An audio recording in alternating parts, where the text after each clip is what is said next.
Welcome to 2023. Happy New Year. Thank you so much for coming back on my channel this year if you're here right now.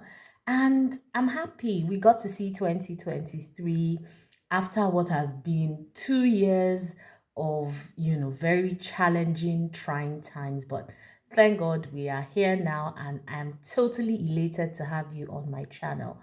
Guys, whew, I wonder how your holiday was. Mine was really, really busy. I had so many guests. I had so much cooking, cleaning, all sorts to do. I didn't have time to make videos at all. And I'm back now. I am refreshed. I have, well, hopefully tried to rest a bit. And so I wanted to share with you guys today some perfumes that I have on my wish list for 2023. Some of them I've been opportune to get my nose on. Some, I've read about, I've read reviews about and all that. So I have about, I think, 10 of them today, and I wanted to share them with you. So this video is actually for you guys. And what I would appreciate is if you can tell me if you have these perfumes, what you think about them, if you think that they are full bottle worthy, that sort of thing. I would love, love, love to hear from you as regards this perfume. So let's get right into it. The first one is Annick Goutal's Petite Cherie. This is a floral scent. It has peaches, pear, roses. It's described really as a sweet, playful choice for somebody who loves like a fruity gourmand. And, I actually am kind of looking into some fruity gourmands and trying to see what I can get my nose on in that area. So Annick Goutal's Petite Cherie, definitely on my wish list.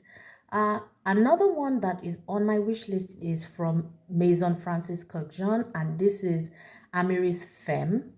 This is a woody, spicy scent. It's said to have some vanilla, sandalwood, and amber. Interestingly, I have gotten my nose on this one.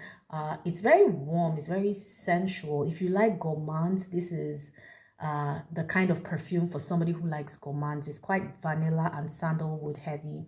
This one I really do want to get a full bottle of because I've tried it before and I really did like it.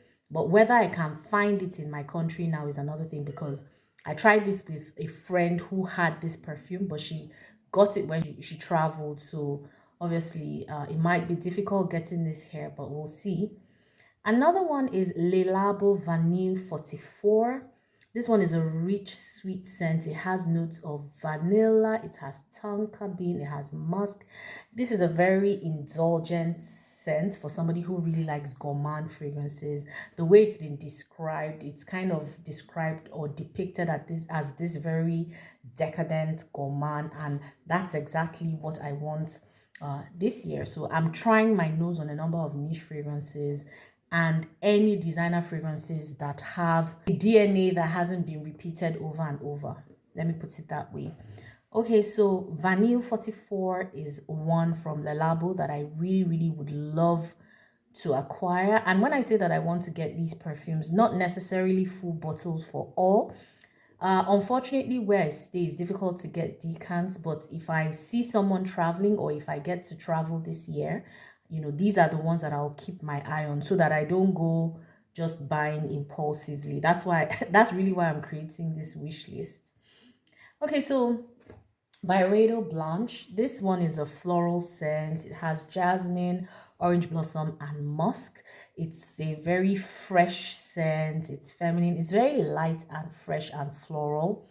This I have gotten my nose on, and I definitely want for, it's a summer fragrance. So this is more for when the summer starts. It's something I want. I don't have any fragrance from Byredo at the moment, and I want to kind of start a little Byredo collection, but I want to kind of curate it such that I'm not buying too many. Okay, so another one is from Jo Malone, and this one I have heard described in the most perfect terms. Now, I haven't used this, but I've smelled this on a couple of my friends, and guys, I was hooked. Hooked. Wood sage and sea salt. This one has this very fresh outdoorsy scent. It has sage, it has sea salt. The note says that there are bread seeds in it as well. It smells very invigorating, or at least that's what I got. And these friends who had it on are people who don't really like, heavy scents and all these gourmand. So, the way it kind of came off on their skin, I loved, and I hope I'm able to see this as well. Okay, another one that I want is from the house of Lilabo and is Santal 33. This one I haven't gotten my nose on, but I have heard it described on so many channels and caught my attention. This has cardamom, iris, violet, leather, and sandalwood. Now, I know that iris and violet are very tricky because they can give off this lipsticky scent, but I've seen them done very, very well in some perfumes. In fact, very recently, I got one from Harmain, Junon Noir. Guys, if you like iris, if you like the purple floral scent profiles, please get your nose on that. It's stunning, guys. Stunning, elegant, just really beautiful. I loved it. And, I've seen this one from the Labo. I've heard it described in glowing terms. I like the idea of cardamom, iris, and violet with the hint of leather. So I want to see what that turns out to be. There's also Byredo Gypsy Water that has this very bohemian type of scent. It has pine needles, juniper berries, and lemon. I don't know that I'm someone who does well with pine, cactus, notes in that direction, but I've smelled it in store and I really did like it. So I don't know. It's one of those ones where maybe I have to kind of go back and test it for much longer so that I'm not disappointed. But I'm hoping that I don't dislike the pine needles. I know that Byredo Gypsy Water is another one that has been kind of talked about really, really often on YouTube and on other social media platforms. There's Maison Margiela's Replica Beach Walk.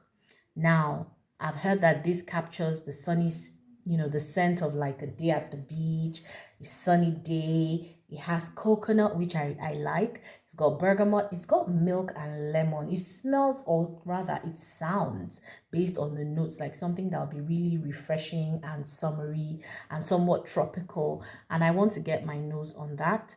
Sounds like a very nice perfume. I think I've heard, who have I heard talk about this? I can't remember, but I've heard a YouTuber talk about this perfume, and the way she described it, I really did like it. So let's see if I can get my hands on it this year. Jo Malone's Penny and Blush Suede. This one I have gotten my nose on. It's floral. It has peonies, rose, and suede.